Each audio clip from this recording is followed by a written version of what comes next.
भारत के मुकेश अंबानी और United states के इलॉन मस्क के बीच में झगड़ा और तेज हो गया है। अगर आप पिछले 2-3 दिन से ये खबर फॉलो कर रहे हैं, तो आपको ये पता होगा कि मुकेश अंबानी ने एक कमेंट दिया है, जिसमें उन्होंने ये कहा है कि भारत की टेलीकॉम रेगुलेटरी अथॉरिटी ने ये गलत डिसीजन लिया है कि सैटेलाइट का स्पेक्ट्रम वो पार्टीज को अलोकेट करेंगे, ना कि उसको ऑक्शन करेंगे। जबकि मुकेश अंबानी चाहते हैं कि ये स्पेक्ट्रम भी ऑक्शन किया जाए। और उधर एलन मस्क का ये मानना है कि भारतीय सरकार को एक प्रोसीजर बनाना चाहिए जिससे ये स्पेक्ट्रम हर कंपनी को अलॉट किया जाए। मुकेश अंबानी के इस ऑब्जेक्शन का क्लैरिफिकेशन भारतीय सरकार ने एक ही दिन में दे दिया।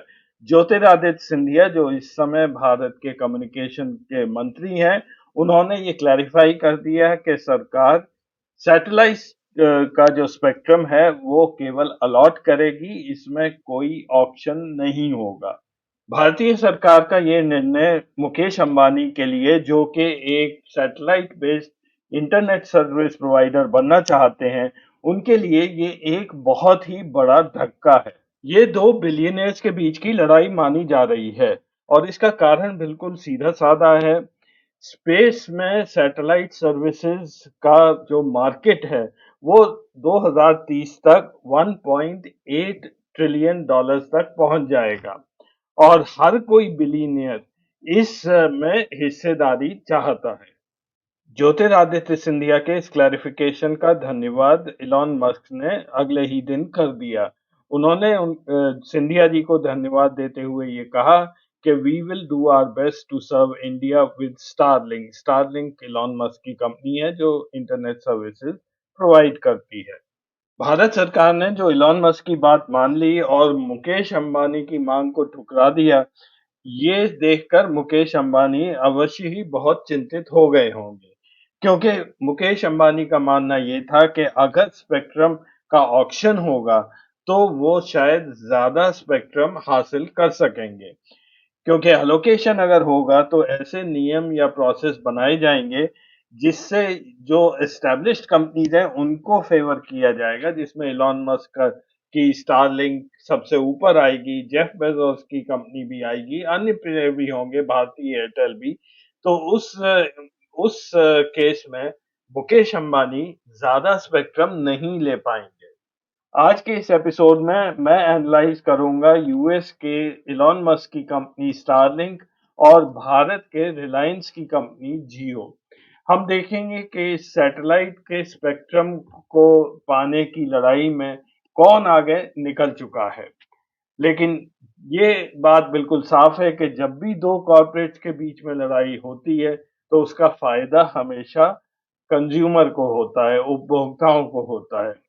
तो देखिए पूरा एपिसोड, और अगर आपने अभी तक चैनल को सब्सक्राइब नहीं किया है तो कृपया हमारे चैनल को सब्सक्राइब भी करें। धन्यवाद।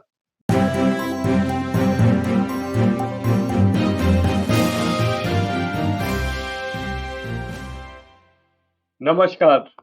ये डेटा क्या कहता है कि एक नए एपिसोड में आप सब लोगों का स्वागत है। मैं हूं अजय प्रकाश। आज शायद ही कोई ऐसा आदमी हो जो इन दो शख्सों को नहीं जानता हो। सबसे ऊपर है मुकेश अंबानी।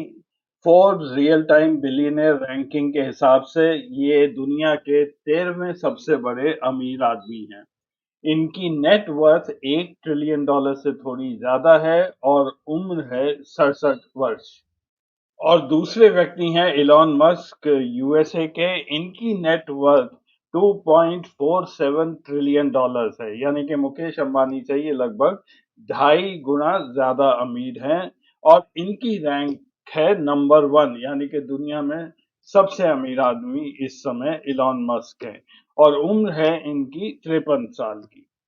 इससे पहले कि मैं इन दो ग्रुप्स को कंपेयर करना शुरू करूं, आपको रिलायंस ग्रुप और इलॉन मस्क की जो कंपनीज हैं उनके बीच में जो फंडामेंटल या बेसिक डिफरेंस है, ये समझना जरूरी है।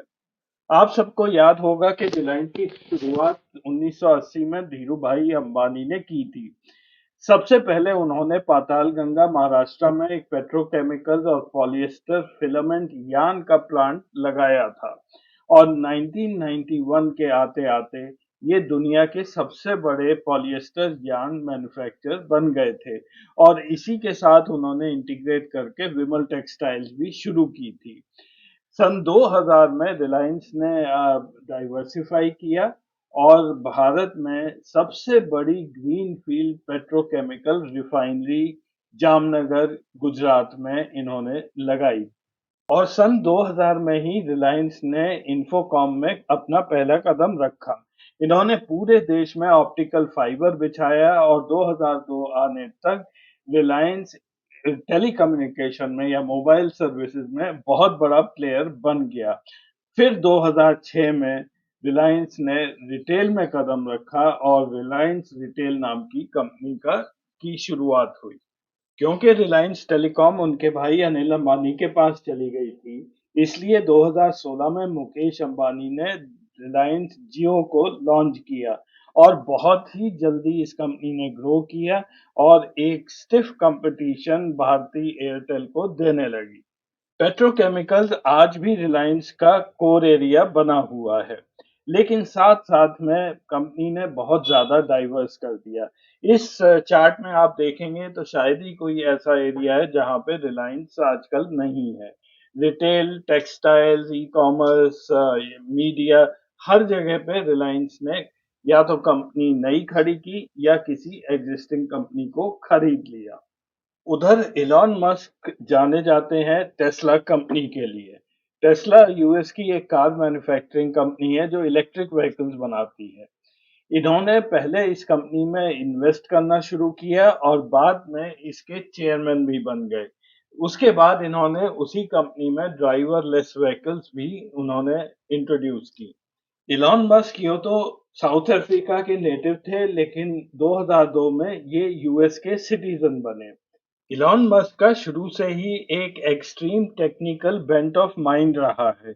ये हमेशा टेक्नोलॉजी से आगे की बात सोचते हैं। जिस तरह से ड्राइवरलेस व्हीकल्स मस्क ने पूरी दुनिया में इंट्रोड्यूस की, उसी तरह 2002 में इन्होंने स्पेस एक्स नाम की कंपनी का गठन किया। इस कंपनी का उद्देश्य था कि रॉकेट बनाना था और तरह-तरह के रॉकेट बनाना था, जिसमें मेन पर्पस था कि ऐसे रॉकेट्स बनाए जाएँ जो रीयूज़ हो जाएँ। और अभी आपने हाल में ही देखा होगा, पिछले हफ्ते इन्होंने एक रीयूजेबल रॉकेट की टेस्टिंग भी की है। टेस्ला कंपनी का एक और डिवीज़न है वी रोबो। ये इसलिए इंटरेस्टिंग है कि अभी 11 अक्टूबर को मस्क ने एक ऐसा रोबोट इंट्रोड्यूस किया है जिसका नाम उन्होंने ऑप्टिमस दिया है और उसको ये ह्यूमनॉइड ऑप्टिमस रोबोट बोलते हैं। इसमें खास बात ये है कि ये रोबो जो जब इंटरैक्ट करता है लोगों के साथ, तो बिल्कुल ऐसे इंटरैक्ट करता है जैसे कि कोई इंसान आपसे बात कर रहा हो। इस ऑप्टिमस रोबो के बारे में आप और पढ़ सकते हैं, ये ट्विटर पर मैं इसका लिंक यहाँ पर दे रहा हूँ। स्पेस एक्स की वेबसाइट पर जाएंगे तो वहां पर ऊपर ही उनके काफी सारे प्रोडक्ट्स यहाँ पर लिस्टेड है। फाल्कन 9 एक रॉकेट है, फाल्कन हेवी एक रॉकेट है, dragon, starship, human space flight की तैयारी कर रहे हैं, राइट शेयर, स्टारशील और लास्ट में है ये स्टारलिंक जिसकी हम आज बात करेंगे। स्टारलिंक मस्क की एक कंपनी है जिसका उद्देश्य है पूरी दुनिया में आप कहीं भी हो, वहां आपको हाई स्पीड इंटरनेट उपलब्ध हो। एक छोटे से सैटेलाइट डिश से आप जहां कहीं भी दुनिया में हैं, वहां पर आपको इंटरनेट मिलेगा। आप घर के ऊपर इसको लगा सकते हैं, सड़क पर लेके जा सकते हैं या समुद्र में किसी जहाज पर हो, वहां पे भी आपको हाई स्पीड इंटरनेट मिलता है। आपको ऐसी जगह इंटरनेट कनेक्टिविटी मिलेगी जहां आपने कभी सोचा भी नहीं होगा कि आपको वहां पर ये सुविधा उपलब्ध होगी।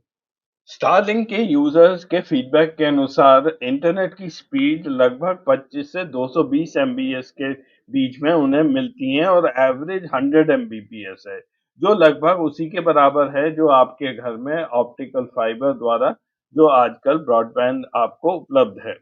और अपलोड स्पीड 5 से 20 एमबीपीएस के बीच में होती हैं। ये भी जैसा आपको घर में बैठ के इंटरनेट मिलता है, उसी के लगभग ये बराबर है। अक्टूबर 2020 में स्टारलिंक सेवा का लॉन्च हुआ था। पहले 2 साल के अंदर इसके सब्सक्राइबर लगभग 1 मिलियन हो गए, 10 लाख। अगले 1 साल में ये बढ़कर 20 लाख के करीब पहुंचे और सितंबर 2024 अभी हाल ही में पिछले महीने ये संख्या बढ़कर 4 मिलियन यानी कि 40 लाख की हो चुकी है।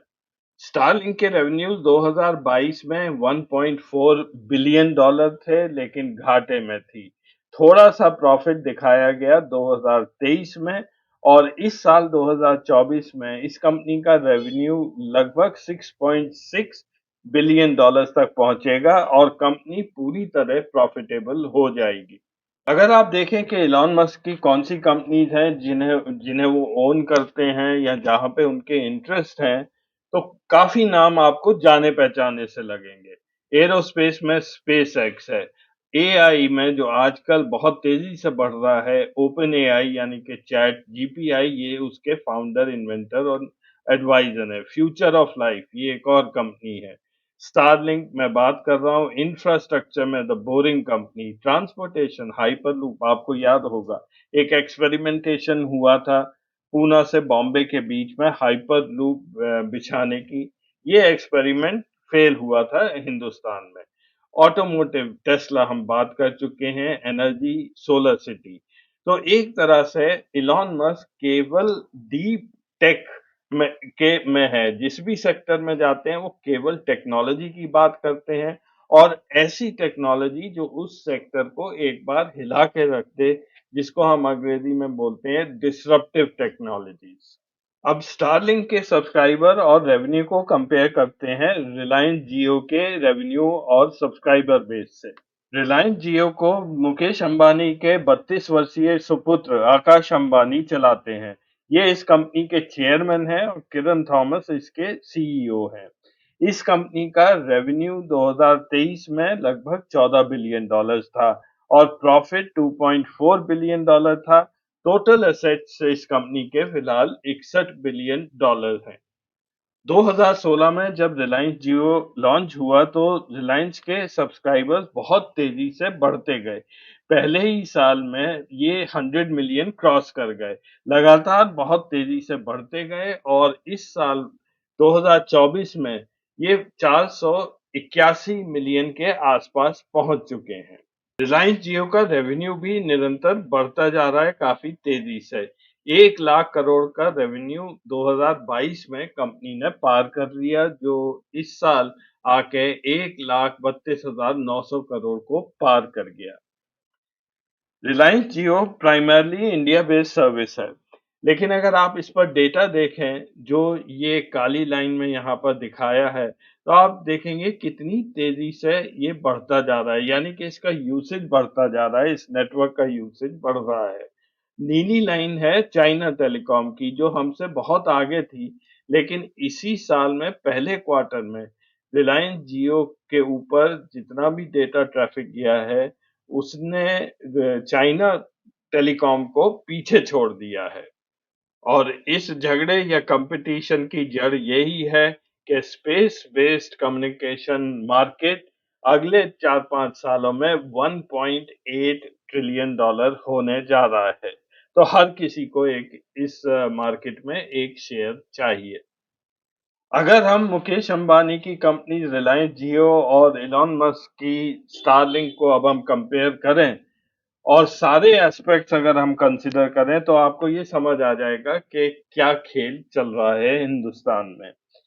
सबसे पहले तो अगर रेवेन्यू की बात करें, मुकेश अंबानी रिलायंस जियो पिछले साल रेवेन्यू था 12 billion dollar, subscriber base 485 million और एवरेज रेवेन्यू पर यूजर 181.7 रुपी, लगभग 2.2 डॉलर्स के बराबर होता है। अब अगर कंपेयर करें इलॉन मस्क के स्टारलिंक के रेवेन्यू को, तो 2023 में स्टारलिंक का रेवेन्यू 2.4 बिलियन डॉलर था और सब्सक्राइबर बेस 2.2 मिलियन का था। एवरेज रेवेन्यू पर यूजर $1,826 था। इस साल 2024 में ऐसी उम्मीद है कि ये रेवेन्यू बढ़कर $6.6 बिलियन हो जाएगा और सब्सक्राइबर बेस लगभग दुगना 4 मिलियन के आसपास पहुंच जाएगा। एवरेज रेवेन्यू पर यूजर ये फिगर दिया नहीं है, लेकिन मेरा ऐसा मानना है शायद $2,000 के आसपास ये पहुंच जाएगा। तो एक तरफ मुकेश अंबानी हैं, जिन्होंने पिछले 40-50 साल में कोई भी बिजनेस नहीं छोड़ा। शुरू किया था पेट्रोकेमिकल्स में, फिर टेलीकॉम में गए, फिर रिटेल में गए और आज शायद उनके पास सैकड़ों कंपनीज हैं, जो तरह-तरह के बिजनेस में वो लोग ऑपरेट कर रहे हैं। हालांकि मुकेश अंबानी के रिलायंस के पास काफी सारा इंफ्रास्ट्रक्चर अपना ही है, उनकी रिफाइनरीज अपनी हैं, उनका टेलीकॉम का इंफ्रास्ट्रक्चर उनका खुद का है, लेकिन जब स्पेस की बात आती है, तो उनकी कोई भी प्रेजेंस नहीं है स्पेस टेक्नोलॉजी में। और एक और ड्रॉबैक जो मैं रिलायंस के साथ देखता हूँ, वो ये है कि वो एक फैमिली रन बिज़नेस है। हालाँकि शेयर होल्डर्स उनके बहुत ज़्यादा हैं, लेकिन फिर भी पूरा कंट्रोल फैमिली में ही रहता है। उधर इलॉन मस्क एक एंटरप्रेन्योर रह चुके हैं, कई उन्होंने स्टार्टअप्स में अपने हाथ-पैर मारे हैं और वो बेसिकली एक टेक्निकल पर्सन है, टेक्नोक्रेट हैं। उनकी रिस्क एपेटाइट बहुत ज़्यादा है मुकेश अंबानी से। जो भी उन्होंने वेंचर्स किए हैं, उसमें वो फेल होने से नहीं डरते हैं। पूरा स्पेस एक्स का इंफ्रास्ट्रक्चर आप रॉकेट ले लीजिए, सैटेलाइट मैन्युफैक्चरिंग ले लीजिए, ग्राउंड इंफ्रास्ट्रक्चर ले लीजिए, सारा कुछ इलॉन मस्क की अपनी कंपनीज ही बनाती हैं। उनके पास वो सारे साधन हैं इस टेक्नोलॉजी और इन सर्विसेज को कंट्रोल करने के लिए। इलॉन मस्क को अगर अपना मार्केट और सब्सक्राइबर बेस बढ़ाना है, तो भारत और चाइना उनके लिए इम्पोर्टेंट मार्केट्स हैं। वो इसीलिए इंडिया आना चाहते हैं। हालांकि उनको रेवेन्यू उस प्रकार का नहीं मिलेगा पर यूजर जैसा उन्हें बाहर मिलता है, लेकिन सब्सक्राइबर बेस उनका इतना बड़ा हो जाएगा कि ये प्राइसेस ड्रॉप करेंगे। और जहां तक इन्वेस्टमेंट की क्षमता है, जिसे हम डीप पॉकेट्स कहते हैं, तो दोनों ही ग्रुप्स के पास डीप पॉकेट्स हैं। वो किसी भी हद तक जा सकते हैं इस बिजनेस को एक्वायर करने के लिए। लेकिन मेरा ऐसा मानना है कि इस वक्त इलॉन मस्क को थोड़ा सा एडवांटेज है, क्योंकि वो टेक्नोलॉजी के ओनर हैं। उन्हें किसी से ये लीज नहीं करना पड़ेगा, कहीं से ये रेंट नहीं करना पड़ेगा। ये आज के एपिसोड की आखिरी स्लाइड है। इन शख्स को आप अच्छी तरह जानते होंगे। ये हैं अमेज़न के ओनर जेफ बेज़ोस। ये भी दुनिया के अमीर आदमियों की लिस्ट में ये काफ़ी ऊपर आते हैं। तो इनका भी सोच यही है कि जब गंगा बहने वाली है तो मैं भी उसमें हाथ धो लूँ। इन्होंने भी एक अमेज़न प्रोजेक्ट क्यूपर करके एक कंपनी चलाई है जो satellite based internet service provide करेगी। 3000 से ज़्यादा ये सैटेलाइट्स अभी छोड़ चुके हैं, हालाँकि स्टारलिंक की इस वक़्त 6000 से ज़्यादा सैटेलाइट्स ऑर्बिट में हैं और ये इनका ऐसा मानना है कि 2026 के बाद ये भी मार्केट में आ जाएँगे। तो आने वाला समय भारत में कंज़्यूमर्स के लिए जो इंटरनेट यूज़र्स हैं, उनके लिए अच्छा ही आने वाला है। तो देखने के लिए धन्यवाद। अगले हफ्ते फिर मिलेंगे कुछ नया डेटा लेकर। तब तक के लिए नमस्कार।